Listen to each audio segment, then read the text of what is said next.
Hello दोस्तों, welcome to my channel Biology with Julie. And in this session, I want to discuss about how many types of organism on the basis of cell. Last class में हमने आपको cell के बारे में बताया था कि सेल की स्टडी किसने की थी, सेल की डिस्कवरी किसने की थी, और सेल को सेल की जो थ्योरी थी वो कौन कौन से साइंटिस्ट ने दी थी, इसकी स्टडी हमने आपको लास्ट क्लास में कराई थी. ठीक है. नाउ द ऑर्गेनिजम्स, मतलब सेल के बेस पे कितने तरह के ऑर्गेनिजम्स होते हैं. तो there are 3 types of organism on the basis of cell. सबसे पहला जो आपका होते हैं वो प्रोकैरियोटिक, दूसरे होते हैं आपके मेसोकैरियोटिक, और तीसरे आपके कौन से होते हैं, यूकैरियोटिक. प्री मीन्स क्या होता है, प्रोकैरियोटिक मीन्स क्या होता है, प्री, जो कि सबसे पहले आए थे स्टार्टिंग में, इनको हम कहते हैं प्रोकैरियोटिक. उसके बाद आपके कौन से आए थे, मेसोकैरियोटिक, ठीक है, जो मिडिल के थे. उसके बाद आप क्या आए थे, यूकैरियोटिक. यू मीन्स होता है ट्रू, मतलब जिनके पास ट्रू, कैरियोटिक मतलब न्यूक्लियस, जिनके पास ट्रू न्यूक्लियस होता है उनको हम कहते हैं यूकैरियोटिक ऑर्गेनिजम्स. ठीक है. ठीक है. तो प्रोकैरियोटिक में मतलब होता है जो प्री, मतलब जो पहले आए थे उनमें जो न्यूक्लियस था वो क्या था, वेल डेवलप्ड नहीं था, इसलिए इसको हम किस में रखते हैं, प्रोकैरियोटिक. तो प्रोकैरियोटिक में क्या एब्सेंट थी, न्यूक्लियर मेम्ब्रेन एब्सेंट, मतलब न्यूक्लियस के चारों तरफ क्या थी, न्यूक्लियर मेम्ब्रेन एब्सेंट थी, इसलिए इसको हम ट्रू न्यूक्लियर न करके न्यूक्लियोइड भी कहते हैं. ठीक. और जो मेसोकैरियोटिक थे उनमें न्यूक्लियर मेम्ब्रेन क्या थी, प्रेजेंट थी. ठीक है. मतलब इनका जो न्यूक्लियस था वो कैसा था, उनका जो न्यूक्लियस था वो ट्रू न्यूक्लियस कह सकते हैं इसको हम, क्योंकि इसमें क्या प्रेजेंट है, न्यूक्लियर मेम्ब्रेन प्रेजेंट होती है. फिर इसमें भी क्या था, न्यूक्लियर मेम्ब्रेन प्रेजेंट थे. तो यू का मतलब होता है ट्रू न्यूक्लियस. ठीक है. तो ऐसे ऑर्गेनिज्म जिनके पास ट्रू न्यूक्लियस होता है उसको हम जिनके पास ट्रू न्यूक्लियस होता है उनको हम यूकैरियोटिक कहते हैं. और ट्रू न्यूक्लियस क्यों हम कह रहे हैं, क्योंकि इसमें न्यूक्लियर मेम्ब्रेन क्या होती है, प्रेजेंट होती है. तो सबसे पहले न्यूक्लियर मेम्ब्रेन क्या होती है, तो न्यूक्लियस के चारों तरफ, ठीक है, न्यूक्लियस के चारों तरफ जो एक मेम्ब्रेन होती है उसको हम कहते हैं न्यूक्लियर मेम्ब्रेन. ठीक है. न्यूक्लियस के चारों तरफ जो एक मेम्ब्रेन होती है उसको हम कहते हैं न्यूक्लियर मेम्ब्रेन. ठीक है. तो न्यूक्लियर मेम्ब्रेन किसमें किसमें प्रेजेंट है, एक तो मेसोकैरियोटिक में प्रेजेंट है, दूसरी आपकी यूकैरियोटिक प्रेजेंट है, लेकिन किसमें एब्सेंट होती है, सॉरी किसमें एब्सेंट होती है, प्रोकैरियोटिक में. नेक्स्ट है आपका हिस्टोन प्रोटीन. तो सबसे पहले हम ये जानेंगे कि हिस्टोन प्रोटीन होती क्या है. तो हिस्टोन प्रोटीन जो होती है जिसके ऊपर डीएनए रैप करता है. ठीक है. ये पॉजिटिवली चार्ज होती है डीएनए, क्योंकि कैसा होता है, नेगेटिवली चार्ज होता है. ठीक है. जैसे ये बॉल हो गई तो बॉल के चारों तरफ जैसे धागे की, सॉरी जो बॉल होते हैं उसके ऊपर चारों तरफ जैसे धागे को लपेटा जाता है, वैसे ही जो हिस्टोन प्रोटीन होती है उसके चारों तरफ किसकी रैपिंग होती है, डीएनए की. तो डीएनए से हिस्टोन प्रोटीन कैसे अटैच होता है, क्योंकि इसके ऊपर जो हिस्टोन प्रोटीन होती है इसकी तरफ कैसे चार्ज इसके ऊपर कैसे चार्ज होता है, पॉजिटिव. डीएनए के ऊपर कैसे चार्ज होता है, निगेटिव. तो पॉजिटिव निगेटिव क्योंकि एक दूसरे को क्या करते हैं, अट्रैक्ट करते हैं, तो इसी वजह से ये दोनों आपस में क्या होंगे, आपस में लिपटे होंगे. ठीक है. तो हिस्टोन प्रोटीन जो होती है वो सबसे पहले डीएनए के कहाँ प्रेजेंट होगा, न्यूक्लियस में. तो न्यूक्लियस में हिस्टोन प्रोटीन क्या है, एब्सेंट है. किसमें, प्रोकैरियोटिक में. मेसोकैरियोटिक में हिस्टोन प्रोटीन भी क्या होती है, एब्सेंट होती है, क्योंकि अभी भी ये वेल डेवलप नहीं होता है, इसलिए हिस्टोन प्रोटीन क्या है, एब्सेंट होती है. इसीलिए इसको हम किसमें रखते हैं, मेसोकैरियोटिक में. यूकैरियोटिक में हिस्टोन प्रोटीन क्या होगा, प्रेजेंट होगा, क्योंकि ये मॉडर्न ऑर्गेनिज्म है. ठीक है. ये आगे ये फर्दर और ज़्यादा डेवलप कर जाते हैं, इसलिए इनमें क्या प्रेजेंट होता है, हिस्टोन प्रोटीन प्रेजेंट होता है. ठीक है. Now we study about smallest cell. ऐसी कौन सी सेल्स होती है जो सबसे छोटी होती है, इसको कहते हैं पीपीएलओ. तो पीपीएलओ का फुल फॉर्म क्या होता है, प्योर निमोनिया लाइक ऑर्गेनिज्म. ठीक है. एक ऑर्गेनिज्म होता है तो कहते हैं प्योर निमोनिया लाइक ऑर्गेनिज्म, जो कि कैसी, इसकी सेल कैसी होती है, सबसे छोटी होती है, स्मॉलेस्ट सेल्स होती है. ठीक. Now the ostrich egg. Ostrich egg कैसा होता है, ये लार्जेस्ट होता है. लार्जेस्ट सेल मतलब लार्जेस्ट सेल कौन सी होती है, ऑस्ट्रिच की जो एग होती है वो हम लार्जेस्ट सेल कहते हैं. ठीक. अगर पूछा जाए कि लॉन्गेस्ट सेल कौन सी होती है, तो लॉन्गेस्ट सेल आपकी कौन सी होती है, नर्व सेल. नर्व सेल को हम क्या कहते हैं, longest cell. Now we will study about difference between prokaryotic organism and eukaryotic organism. मतलब प्रोकैरियोटिक ऑर्गेनिज्म और यूकैरियोटिक ऑर्गेनिज्म के बीच में क्या क्या डिफरेंस होती है. ठीक है.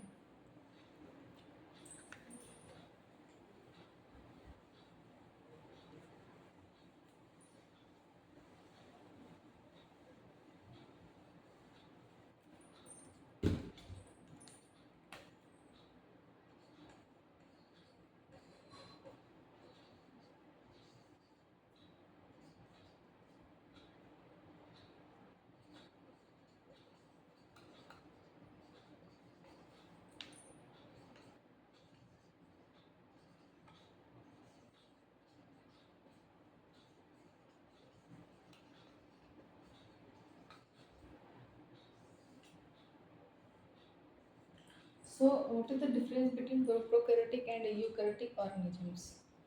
तो सबसे पहले तो हम ये पढ़ेंगे कि इससे जो पहला डिफरेंस होता है वो क्या होता है।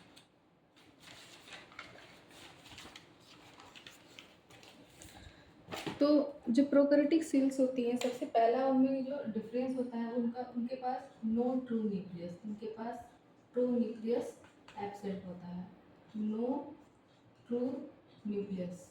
ओके, और इसमें जो होता है वो ट्रू न्यूक्लियस प्रेजेंट होता है। ठीक है,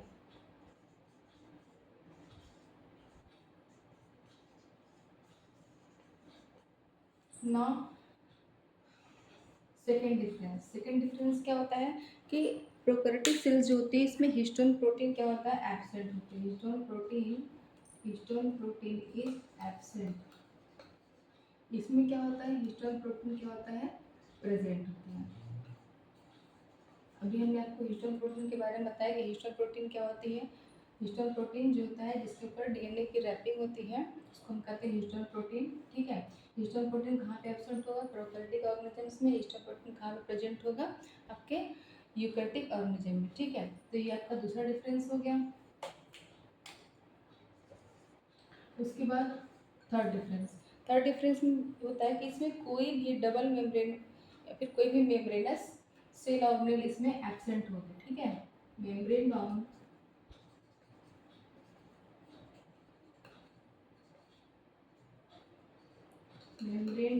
सेल ऑर्गेनेल एब्सेंट।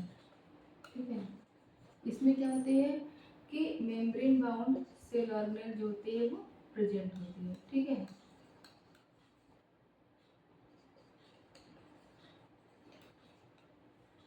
तो हमने आपको ऐसे एक फास्ट स्टडी कराई है। ठीक है, तो उसमें थर्ड है आपका कि इसमें कोई भी मेम्ब्रेन बाउंड सेल ऑर्गेनेल क्या होगी, नहीं प्रेजेंट होगी, एब्सेंट होगी। इसमें क्या होगा, membrane bound cell organelle present होगी। ठीक है, तो मेम्ब्रेन बाउंड सेल ऑर्गेनेल में आप मेम्ब्रेन बाउंड में कौन कौन सी आती हैं, जैसे आपका हो गया माइटोकॉन्ड्रिया। ठीक है, प्लास्टिड्स हो गए, एंडोप्लाज्मिक रेटिकुलम। ठीक है, कौन कौन से इसका एग्जांपल आप लिख लीजिए, प्लास्टिड्स, एंडोप्लाज्मिक रेटिकुलम। ठीक है, माइटोकॉन्ड्रिया हो गई। ठीक है, ये सब इसमें क्या होंगे, प्रेजेंट होंगे। ठीक है, तो इसमें क्या होगा, मेम्ब्रेन बाउंड सेल ऑर्गेनेल क्योंकि एब्सेंट है तो इसका एग्जांपल एक जो होगा इसमें प्रेजेंट होगा उसका नाम क्या है आपका, राइबोसोम। ठीक है, राइबोसोम जो कि क्या होती है, इसमें कोई भी कवरिंग नहीं होती, इसमें कोई लेयर नहीं होती, इसको कहते हैं ये, इसके ऊपर कोई भी मेम्ब्रेन नहीं होती, इसीलिए ये किसमें प्रेजेंट होगी, आपकी प्रोकैरियोटिक ऑर्गेनिजम्स में। ठीक है, नाउ द राइबोसोम, ये तो हो गया इसमें। फिर आपका फोर्थ कौन सा है, फोर्थ होता है कि इसमें जो राइबोसोम की जो यूनिट होगी वो कौन सी होगी, 70S। ठीक है, सिर्फ 70S राइबोसोम की जो यूनिट होगी वही इसमें क्या होगी, प्रेजेंट होगी। ठीक है, और इसमें जो होता है ये आपका हो गया थर्ड थर्ड ये इसमें फोर्थ जो होगा, इसमें दो तरह की सब यूनिट होगी, एक तो होगी आपकी 70S और दूसरी होगी आपकी 80S। 70S और 80S ये दोनों ही क्या होंगी, प्रेजेंट होंगी।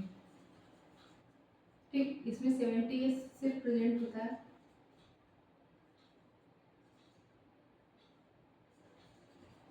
तो 70S जो होगी और 80S दोनों होगी तो 70S कहाँ पे होगा, आपके माइटोकॉन्ड्रिया और प्लास्टिड, इन दोनों में कैसा होता है, 70S। इसीलिए यूकैरियोटिक ऑर्गेनिज्म में दोनों तरह की राइबोसोम्स होते हैं, कौन कौन से, 70S और 80S, और इसमें सिर्फ कौन सी होगी, 70S। सबसे पहले हम एस क्या होता है, एस जो होता है वो सेडिमेंटेशन कोफिशिएंट या फिर उसको हम सेडिमेंटेशन कोफिशिएंट भी कह सकते हैं, फिर स्वेडबर्ग्स यूनिट क्या कहते हैं, स्वेडबर्ग्स unit, S for स्वेडबर्ग्स unit.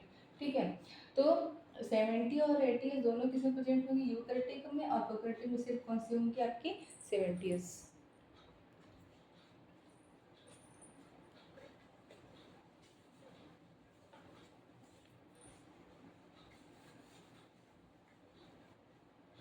Now the next difference is that कि इसमें क्या होगा कि glycolysis, sorry,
glycolysis in cytosol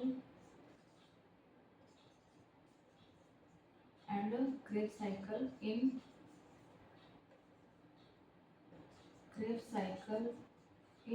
mitochondria.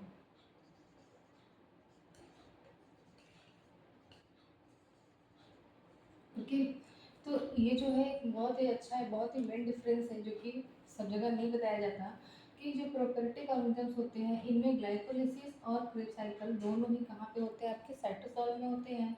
But eukaryotic organism में जो ग्लाइकोलिसिस होता है वो आपका कहाँ पे होता है, साइटोसॉल में, लेकिन क्रेब साइकिल कहाँ पे होता है, माइटोकॉन्ड्रिया में।